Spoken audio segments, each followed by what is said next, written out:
Yo, what's good, YouTube? Welcome to the channel. And yes, today we're going to talk about some interesting things, man. Tobias Harris, you're a SHEIN version of KRIS Middleton, and this guy's acting like he's KD. We're going to talk about it. And to call Sixers fans the casual fans, the people who support you are the casual fans, Tobias. The people who watch every game know that we should trade you. It's been how many years? 4 to 5 years that you've been on this team, and there's been no improvement, and you're getting paid like a star player.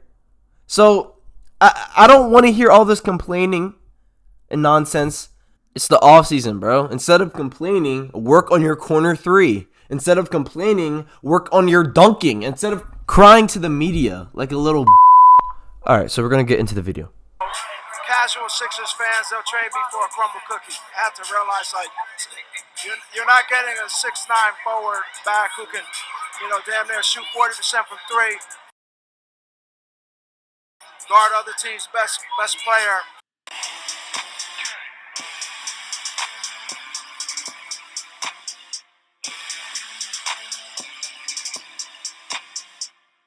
See 12 day on your ass. In the coupe and I like going fast. You in the 180 on the dash. I'm in that race smoking on that gas.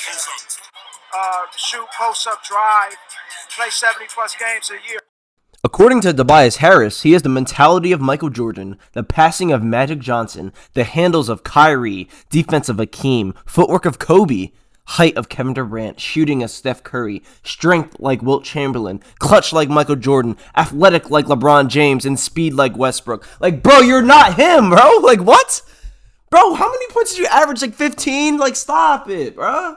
You're a SHEIN KRIS Middleton. It's just funny because he's saying he can shoot threes, he can play defense, he can dunk, but why didn't he do any of that in the playoffs? In the second round, he didn't do any of that. He scored 2 points in Game 6, guys. 2 points. Get off my team. I don't care. Give me Buddy Hield. So I was on Twitter. Shout out to Unpeachable Listmaker. But I saw this, and it's funny because Tobias said he can guard team's best player. In the Boston series, according to NBA's matchup data, Tobias guarded Tatum, Brown, Smart, Brogdon, Horford, and White for about 86 total minutes. In those 86 minutes, he gave up 127 points on 66% true shooting percentages. Like, bro. See, the whole time I was wondering, where is Tobias Harris to be making that interview? But it was at an event for charity for kids to help them in Philadelphia, and he was with Joel Embiid, and it kind of makes me sad, man. Like you're at a nice event, and you had to bring that up, or I guess they asked you questions about it, but that kind of sucks. But it looked like a great event. The kids looked happy. Embiid looked very happy, like Embiid usually does. He blocks the crap out of little kids, that competitive spirit. But honestly, I don't know what the Sixers are going to do with Tobias because Daryl Morey really, really likes him.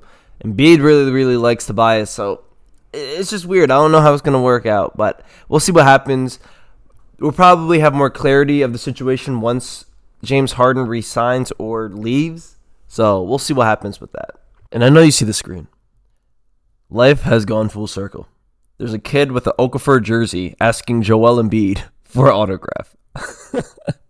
And look at us being New Orleans fans right now, because I remember Okafor went to the Pelicans right after they traded AD, and that's just a funny ass meme. I'm going to be talking about one trade today, and this is a realistic trade. It's not the best trade that I talked about, but it's a trade that is going around, so I might as well talk about it. And this trade is directly about more depth. If we make this trade, we get 3 players for 1 player. We get Killian Hayes, Alec Burks, and Marvin Bagley for Tobias Harris. Marvin Bagley is making $12 million a year, and his contract ends in 2024 season. Killian Hayes' contract, he's making $9 million a year, and his contract ends in the 2024 season.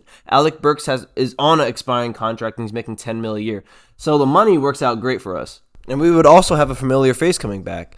Alec Burks, he played in the 2019-20 season, the bubble season. He was our, I think, second highest scorer in the playoffs.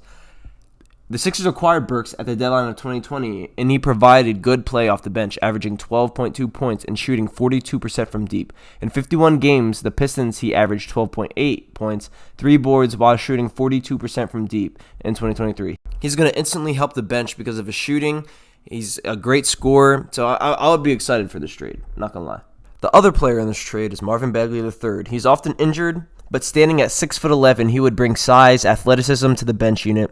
He averaged 12 points and 6 boards and a half, while bringing in a ton of energy to the second unit for the Pistons in 2023. As for Hayes, he could use a fresh start.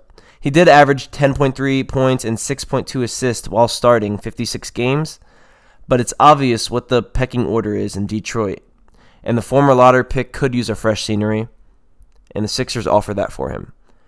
And I mean, he's probably gonna be he would be our backup point guard right away. He's a great guard. He can pass. The problem with him is his field goal percentage, But he's on a really, really bad Pistons team. Bring him into a really, really good Sixers team, I feel like his play is gonna get better. He's gonna be more of a playmaker, and that's what we need.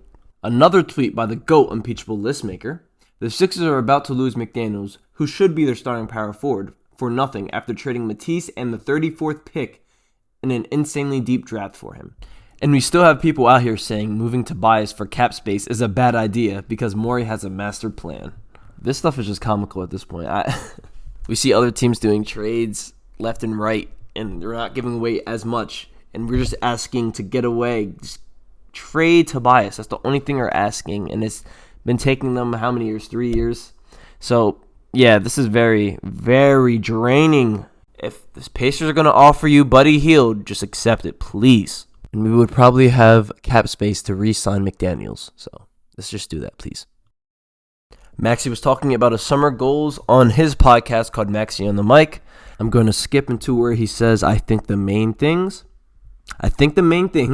that I'm really working on will be just playmaking, being able to get downhill and create plays for others.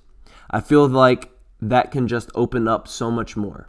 And not just my game, but our game as an overall game as a team, and being able to make every single read, every single passing read, every single scoring read, off the ball, pick and roll, not just pick and roll, but ISO situations as well. I like this from Tyrese, man. I really do like this. It shows that he wants to be a leader, because when you're a point guard, you're kind of forced to be a leader. You make all the plays, you set the plays up, you make the passes.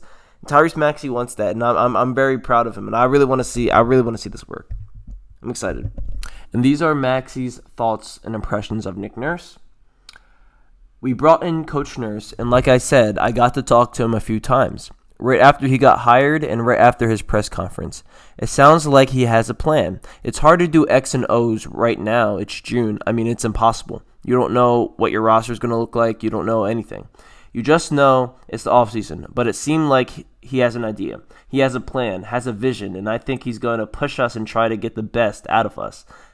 Whoever's on the team, it doesn't matter. He has the type of personality, this type of creative mind that I think is different. It's a breath of fresh air for our team. And that's all I need to hear. That's all I need to hear from Maxey. Maxey's going off, All-Star next year. I'm so excited, bro. So excited. We also have some news on a new athlete. Overtime Elite's Bryce Griggs is going to play for the Sixers in the Summer League. Bryce Griggs, he's a shifty 6'2" guard that plays with rhythm. He has an above-average handle and a quick first step. He mostly scores in the mid-range area and around the rim with a developed runner. Griggs is known for being a good on-ball defender that uses his hands and feet well. Overall, he has a well-rounded skill set, which is reflected on his season. Averages 6.5 points, 8 assists, 6 boards, and 2.5 steals per game. Wow. He's played with Amen Thompson, the Thompson twins. He played in the same league as them. The main knock against Griggs is his outside shot, which is more of a work in progress. Griggs took a healthy sample sizes of threes at nearly 5 per game, but only hit 25% of them. Okay, I see. Now Griggs will join a loaded Summers Sixer squad that will feature Ricky Council, Terquavion Smith, Azuolas Tubelis, Marcus Bagley.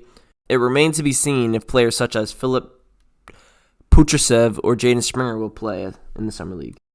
And if you guys made it to this part of the video, I appreciate you so much. I had so much fun making these videos for you guys. Please drop a like, a subscribe, comment, and I'll catch you guys on the next one. Peace.